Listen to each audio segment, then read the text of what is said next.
தமிழக காங்கிரஸ் கட்சி இன்று திராவிட முன்னேற்ற கழகத்தோடு தொகுதி உடன்பாட்டில் கையெழுத்திட்டிருக்கிறோம். இந்த நிகழ்ச்சி ஒரு மிகுந்த எழுச்சியையும் ஒரு மகிழ்ச்சியையும் எங்களுக்கு அளித்திருக்கிறது. காரணம் என்னவென்றால், தமிழக காங்கிரஸ் பன்னெடுங்காலமாகவே சொல்லி வருகின்ற ஒரு தத்துவம் என்னவென்றால், மதசார்பற்ற இந்த கூட்டணி என்பது ஒரு நேர்கோட்டில் எங்களை இணைத்திருக்கிறது. பல்வேறு அரசியல் கட்சிகள் சேர்ந்து இந்த மதசார்பற்ற கூட்டணியை அமைத்திருக்கிறோம். அதில் எங்களை இணைப்பது இந்த மதசார்பற்ற தன்மை, செக்குலரிசம் என்பதுதான். அது வெற்றி பெற வேண்டும் என்பதற்காகத்தான் தமிழகத்திலே இருக்கிற திராவிட முன்னேற்ற கழகத்திலிருந்து எங்களுடைய கூட்டணியில் இருக்கிற ஒவ்வொரு அரசியல் கட்சியும் தீவிரமாக செயல்பட்டு வருகிறோம். பாரதிய ஜனதா இன்றைக்கு இந்தியாவினுடைய மிகப்பெரிய நோயாக வளர்ந்திருக்கிறது.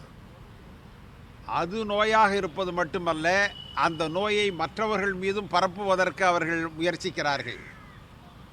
கொரோனா வைரஸை விட ஆபத்தான ஒரு ஆயுதமாக அவர்கள் இன்றைக்கு விளங்கி வருகிறார்கள். இந்தியாவில் இருக்கிற பல்வேறு அரசியல் கட்சிகளிலும் அவர்கள் உட்புகுந்து அந்த இயக்கங்களை உடைப்பது, பலவீனப்படுத்துவது, அல்லது அதில் இருக்கிறவர்களை கட்சி மாற வைப்பது, அரசாங்கத்தை சீர்குலைப்பது, அரசாங்கத்தை கவிழ்ப்பது என்று பல்வேறு நிகழ்வுகளை அவர்கள் செய்து வருகிறார்கள். இன்றைக்கு புதுவையிலே கூட அதை நாம் பார்க்கிறோம். காங்கிரசிற்கு ஆழமான வேறு இருக்கிற புதுவை மாநிலத்தில் இன்றைக்கு ஆட்சி கவிழ்க்கப்பட்டிருக்கிறது. இதற்காகவே ஒரு துணைநிலை ஆளுநர் அனுப்பப்பட்டார். அரசாங்கத்தினுடைய அன்றாட பணிகளை கூட அவர் தடுத்து நிறுத்தினார். சட்டத்திற்கு புறம்பாக செயல்பட்டார். ஆனால் இவைகளுக்கெல்லாம் மத்திய அமைச்சரவை, மத்திய அமைச்சரகம் உறுதுணையாக இருந்தது என்பதுதான் ஒரு சோகமான செய்தி. எனவேதான் இன்றைக்கு தமிழகத்தில் பாரதிய ஜனதாவினுடைய ஆதிக்கத்தை நிலைநாட்டிவிடக்கூடாது, அவர்களுக்கு ஏவல் புரிகிற அண்ணா திராவிட முன்னேற்ற கழகத்திற்கு ஒரு வாய்ப்பை அளித்துவிடக்கூடாது, சமூக நீதிக்கு எதிராக இருக்கிற இந்த சக்திகளை அப்புறப்படுத்த வேண்டும். இந்த தேர்தல் என்பது ஒரு ஆட்சி கட்டிலில் அமர வேண்டும் என்பதற்காக மட்டுமான தேர்தல் அல்ல. இவைகளுக்கும் மேலாக ஒரு கொள்கையை உயிரோட்டமாக வைத்திருக்க வேண்டும் என்பதற்காகத்தான் இந்த தேர்தல் என்று கருதி தமிழக காங்கிரஸ் இதிலே தன்னை ஈடுபடுத்தி கொண்டிருக்கிறது. எங்களுடைய இளம் தலைவர் ராகுல் காந்தி அவர்கள் தமிழகத்தில் காங்கிரஸ் கட்சிக்கு இருக்கிற தனித்துவமான இடத்தை மனதில் வைத்து தொடர்ச்சியாக இந்த மாநிலத்திற்கு அவர்கள் சுற்றுப்பயணம் வருகிறார்கள், அரசியல் பரப்புரை செய்கிறார்கள். எங்களிடம் அவர்கள் தெளிவான ஒரு கருத்தை சொன்னார். இந்த தேர்தல் என்பது வெறுமனே ஒரு கூட்டணி அல்ல. இந்த தேர்தல் என்பது இரண்டு தத்துவங்களுக்கு, இரண்டு சித்தாந்தங்களுக்கு இடையேயான ஒரு யுத்தம் என்று நீங்கள் கருத வேண்டும். இந்த யுத்தத்தில் நாம் வெற்றி பெறணும். எதிரிகள் இதில் வெற்றி பெறுவார்கள் என்று சொன்னால் ஒரு ஆட்சி மாறி இன்னொரு ஆட்சி வருவது என்பது பொருள் அல்ல. ஒரு தத்துவம் வீழ்ந்து இன்னொரு தத்துவம் எழுந்ததாக பொருள்படும். எனவே தேசிய தோழர்கள் மிக கடுமையாக உழைத்து இந்த தேர்தலிலே வெற்றி பெற வேண்டும், நம்முடைய கூட்டணியை வெற்றி பெறச் செய்ய வேண்டும் என்று அவர்கள் சொன்னார்கள். அதனுடைய அடிப்படையில் தான் இன்றைக்கு இந்த கூட்டணி உருப்பெற்றிருக்கிறது. நாங்கள் மிகவும் மகிழ்ச்சியுடன் இந்த ஒப்பந்தத்திலேயே கையெழுத்திட்டிருக்கிறோம். காரணம் என்னவென்று சொன்னால், எல்லோரும் சேர்ந்து தேரை இழுக்க வேண்டும் என்பதுதான் பொது நியதி. அந்த பொது நியதியினுடைய அடிப்படையில் இன்றைக்கு மதசார்பற்ற கூட்டணி என்கின்ற இந்த மாபெரும் தேரை எங்களுடைய கூட்டணியில் இருக்கிற அனைத்து கட்சிகளும் சேர்ந்து இழுத்து வெற்றி பெறச் செய்ய வேண்டும் என்பதற்காக இதனை செய்திருக்கிறோம். இதிலே இன்றைக்கு நாங்கள் இந்த கூட்டணியில் கையெழுத்திட்டிருப்பது என்பது 25 சட்டமன்ற தொகுதிகளுக்கும் கன்னியாகுமரியில் இருக்கிற நாடாளுமன்ற தொகுதிக்கு நாங்கள் கையெழுத்திட்டிருக்கிறோம். அனைத்து இடங்களிலும் வெற்றி பெற வேண்டும் என்பது எங்களுடைய கருத்து. எங்களுடைய கூட்டணி கட்சிகள் நிற்கின்ற அனைத்து தொகுதிகளிலும் கடுமையாக பணியாற்ற வேண்டும் என்பது எங்களுடைய கருத்து. கண்ணுறங்காமல் மிக கடுமையாக உழைத்து இந்த வெற்றியை ஈட்டுவோம் என்பதை தெரிவித்துக் கொள்கிறேன். இல்லை, அது இன்னும் 2 தினங்களில் கொடுக்கப்படும். அதே போல வந்து கடந்த காலங்களில் வந்து 1980 114 இடங்கள்ல வந்து திமுக கூட்டணியில காங்கிரஸ் ஆனது போட்டியிட்டது 110.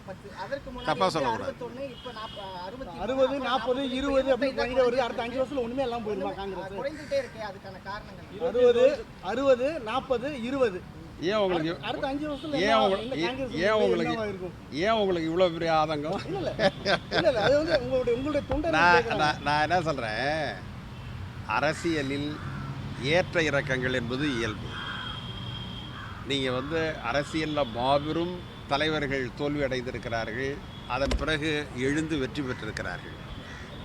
ஒரு அரசியல் கட்சி என்பது அதிக இடங்களில் போட்டியிடுவது என்பதோ குறைவான இடங்களில் போட்டியிடுவது என்பதோ அன்றைக்கு இருக்கிற அரசியல் கள நிலவரத்தை பொறுத்தது. நீங்கள் வந்து நாளைய தேர்தலில் நாங்கள் 200 இடங்களில் கூட போட்டியிடலாம், அதற்கான வாய்ப்புகள் வரும். எனவே ஒரு அரசியல் கட்சி போட்டியிடுகிற எண்ணிக்கையை வைத்து உங்களுடைய இயக்கம் இவ்வளவுதானா என்று கேட்கக்கூடாது. ஒரு தேசிய இயக்கம், நாங்கள் மட்டும்தான் பாரதிய ஜனதாவிற்கு மாற்று கட்சி.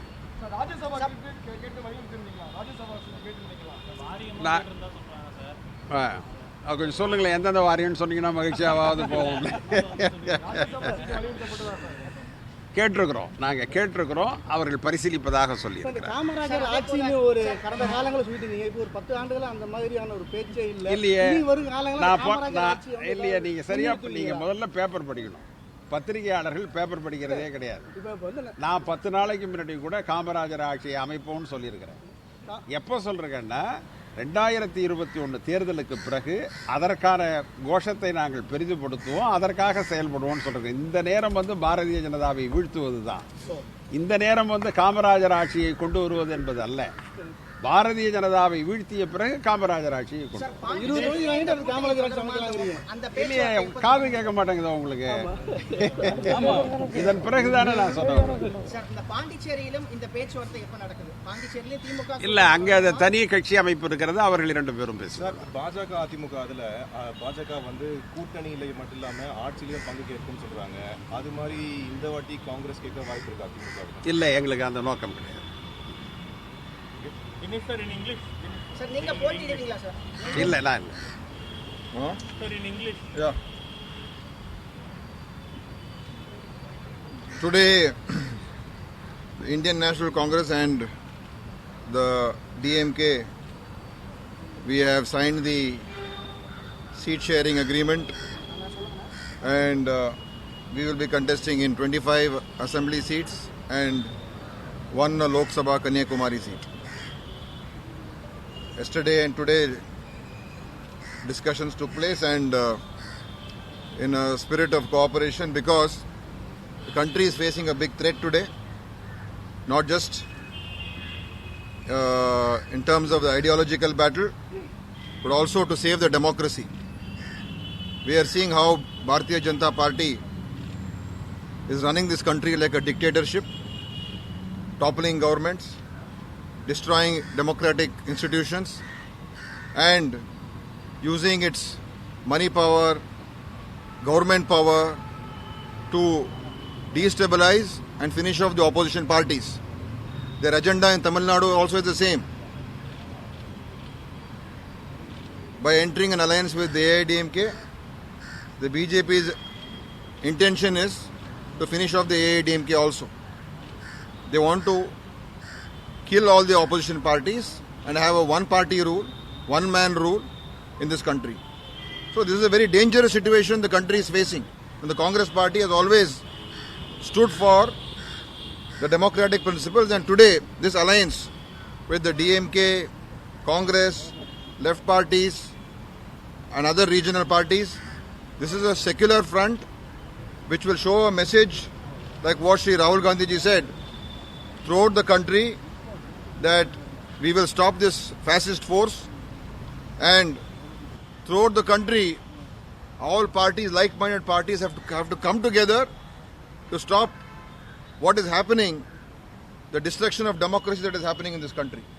So we have had our lot of discussions, but after all that we have come to this conclusion, and we have signed the agreement today. And I'm 100% sure that the DMK, Congress, left, VCK, this secular front is going to sweep this election, and it will send a strong message throughout the country that secularism, socialistic principles, socialism and good governance and democracy will be upheld in this country. So I am sure that Tamil Nadu and Puducherry, both, even Puducherry also will be sorted out, and we are going to do very well in both these states. Thank you. Are you satisfied with the number? Because like earlier it was... See, once we sign an agreement, we have to be satisfied, because after a lot of deliberation, this has been done. Our only aim is now to see that this secular front wins, DMK wins, Congress wins, Left Party wins, VCK wins, everybody should win, and it should be a big sweep in Tamil Nadu. So that time for being satisfied, dissatisfied is over. Now we are in the battlefield, we are in the war field, and now we have to take on our opponents. So we will fight unitedly. The Congress party is united. This decision was taken not just by Alagiriji, myself, or the CLP. This was taken in consultation with all our political leaders, all our party leaders, all our senior most leaders, taking their views, taking their opinion, taking their acceptance to this agreement, to these numbers. We have come together. So there is no difference of opinion within our party on this issue. What do you have to say about... Sir, we are fully satisfied, sir. We are fully satisfied. What do you have to say about Kamal Hassan's concern when... No, I don't want to say anything. DMK is sidelining Congress? I don't want to make any further comment. I think there are many other issues to be discussed later on. Thank you. திமுக காங்கிரஸ் கட்சிகளிடையே தொகுதி பங்கீடு குறித்த ஒப்பந்தமானது கையெழுத்தானது. இதனைத் தொடர்ந்து காங்கிரஸ் கட்சியின் தமிழக தலைவர் KS அழகிரி மற்றும் மேலிட பொறுப்பாளர் தினேஷ் குண்டுராவ் ஆகிய இருவரும் செய்தியாளர்கள் முன்னிலையில் பேசினர். செய்தியாளர்கள் எழுப்பிய பல்வேறு கேள்விகளுக்கு பதிலளித்து பேசினர். திமுக காங்கிரஸ் கட்சிகளிடையே தற்போது தொகுதி பங்கீடு குறித்த ஒப்பந்தமானது கையெழுத்தாகியிருக்கிறது. விரிவான தகவல்களை செய்தியாளர் கோபிநாத் வழங்க கேட்கலாம். வணக்கம் கோபிநாத், தற்போது இருவரும் ஒன்றாக இணைந்து செய்தியாளர்கள் முன்னிலையில் என்னென்ன தகவல்களாக வெளியிட்டாங்கன்னு விரிவாக சொல்லுங்க கோபிநாத். திமுக காங்கிரஸ் இடையேயான தொகுதி பங்கீடு ஒப்பந்தமானது கையெழுத்தாகி இருக்கிறது. கடந்த 25ஆம் தேதி, அதாவது பிப்ரவரி மாதம் 25ஆம் தேதி முதற்கட்ட பேச்சுவார்த்தை தொடங்கிய நிலையில் பல்வேறு கட்டங்களாக நடைபெற்ற பேச்சுவார்த்தையை தொடர்ந்து திமுக காங்கிரஸ் இடையே நடைபெற்று வந்த அந்த இழுபறியானது நிறைவடைந்து சுமூக உடன்பாடானது எட்டப்பட்டிருக்கிறது.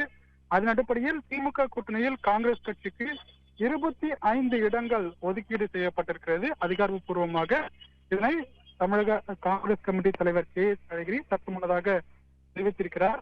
அதே போல திமுக காங்கிரஸ் கூட்டணியை பொறுத்தவரையில் கடந்த 2016ஆம் ஆண்டு 41 இடங்களில் காங்கிரஸ் கட்சி திமுக கூட்டணியில் பெற்று இருந்தது.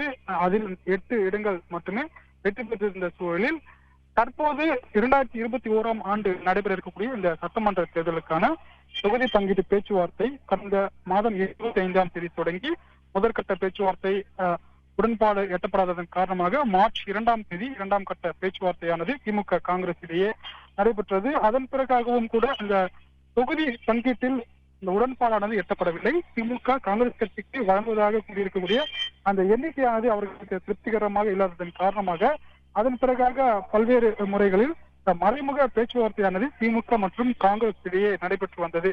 அதன் தொடர்ச்சியாக நேற்றைய தினம் இந்த தொகுதிகளின் எண்ணிக்கையானது உறுதி செய்யப்பட்டது.